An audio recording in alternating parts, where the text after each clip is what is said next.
Recién conversábamos con Nicolás Dujovne sobre la caída de reservas. Él nos advertía, va a seguir esta caída, por ahí no a los niveles de noviembre, pero podemos tener una merma de 1.500 millones por mes el año próximo, son otros 15.000 millones de dólares, por lo menos, ¿no? O 18.000 que podrían llegar acá las reservas el año próximo. La verdad que sigue siendo el panorama bastante preocupante y habrá que ver si el gobierno no adopta otro tipo de medidas, además del recargo del 35%. Está para hablar con nosotros Felipe Murolo, es economista, fue vicepresidente del Banco Central. ¿Cómo le va, Felipe? Un gusto, encantado. Mucho gusto, Pablo. ¿Cómo anda? ¿Bien? Bien, bien, bien, gracias a Dios. Bueno, Murolo, ¿cómo está viendo en primer lugar este proceso de caída de reservas acelerada, ¿no? Cada mes que pasa parece que caen un poco más. ¿Qué hay que hacer? ¿Hay que esperar hasta marzo o abril para que vuelvan las liquidaciones del campo? Bueno, yo creo que hasta marzo o abril va a poder estirarse digamos, una situación más o menos tranquila, sobre todo siendo que ANSES está vendiendo títulos dolarizados, con lo cual le está poniendo un techo al dólar informal, y más que un techo le está poniendo un piso también al riesgo país. Eh, Creo que esas situaciones, esas medidas, hay que considerarlas en sí mismas, no como algo positivo o negativo, sino en función de la estrategia que vaya a seguir el gobierno y los que han creado las medidas, los que las van a gestionar. Por ejemplo, el caso de las compras, de las ventas, perdón, de títulos dolarizados por el ANSES.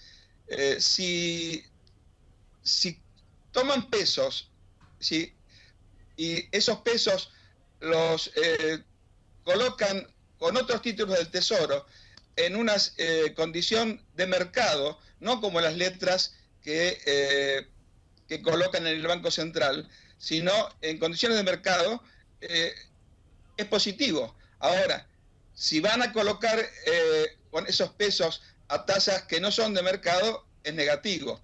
Lo mismo pasa con el tema de las reservas que piensan moderar la caída tomando deuda por YPF.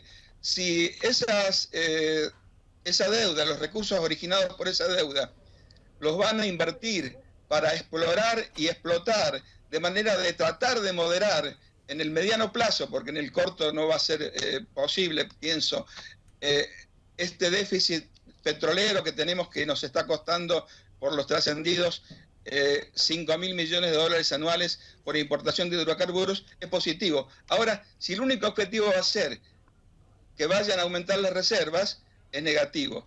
De la misma manera, las reservas caen. ¿Y caen por qué? Porque el Banco Central o el Tesoro está pagando deuda con reservas. Esa deuda que paga con reservas le está evitando pagar una tasa del 10-12%, que es lo que nos están exigiendo los acreedores del exterior, en lugar de ganar el 2%, que es lo que nos estarían pagando por las reservas. Pero eso no puede ser para siempre, porque no es lo mismo cuando teníamos 50.000 millones que Obvio. ahora que Ahora, tenemos 30.000, o si sigue cayendo, que tengan 20 o 10. Murolo, hay posibilidad, justamente al respecto, ¿no? ¿Hay posibilidad de que siga cayendo el riesgo país, pensar en una tasa por ahí del 6-7% y que Argentina pueda volver a financiarse en los mercados? Aparentemente el gobierno no lo quiere hacer y creo que Cristina en esto sí se va a mantener muy firme, de que el gobierno argentino no emita deuda y como usted dijo recién, Murolo, aparentemente también lo que quieren es que sea YPF el que vaya a buscar financiamiento internacional, lo cual no es ni bueno ni malo, es un dato. De esta forma, ¿se puede empezar a paliar la caída del stock de reservas que tiene el Banco Central? Y depende también, porque si la deuda que toman eh, la toman par y paso con una caída del gasto público, está bien, pero si no, lo único que van a hacer es tomar la deuda para pagar, para financiar el gasto público. Ese es el problema, que por eso digo que las medidas no son malas ni buenas en sí mismas, sino que tienen que ver con el objetivo que se tiene al diseñarlas y al gestionarlas. Murolo, y le tengo que preguntar si es bueno o malo el aumento del 35% del recargo por o utilizar la tarjeta de crédito, comprar pasajes o incluso ya demandarle divisas a la AFIP para viajar, ¿no? Se ha elevado al 35% en todas estas operaciones, como una manera de encarecer los viajes al exterior o el uso de tarjeta en el exterior y al mismo tiempo desincentivarlos.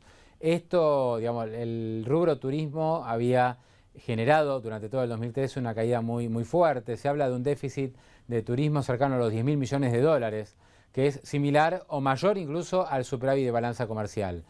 ¿Esto tiene que tener un impacto inmediato? Yo creo que más que positivo es necesario que lo hicieran a eso. Como usted dice, tenía un impacto importante en la caída de reservas.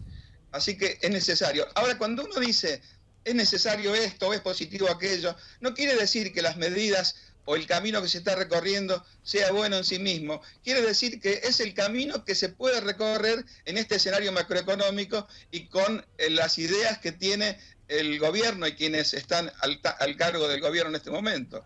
Murolo, el gobierno está mostrando una reacción, un giro, algunos dicen es un giro a la derecha, otros dicen es el plan de Mauricio Macri, pero lo cierto es que con Capitanich al frente de la jefatura de gabinete hay un cambio, ¿no? Se empezó a hablar de pagar la deuda de Repsol, hay un acercamiento al Fondo Monetario, se arregló con el CIADI, algunos dicen que se quiere finalmente arreglar con el Club de París. ¿El gobierno está a tiempo de enderezar todo esto y de terminar muy bien? ¿O simplemente, digamos, lo que puede llegar a conseguir es que esto no finalice en una hecatombe, en un desastre? No, yo creo que las medidas que están tomando, o mejor dicho, la expectativa que están generando con las medidas que están tomando, son las que, como decía recién, lo que se puede hacer en este escenario macroeconómico y con las ideas que se manejan en el gobierno. Me parece que es positivo o es un escenario más favorable que el que había hace un mes. Felipe Murolo, ex vicepresidente del Banco Central, un gran gusto, muchísimas gracias.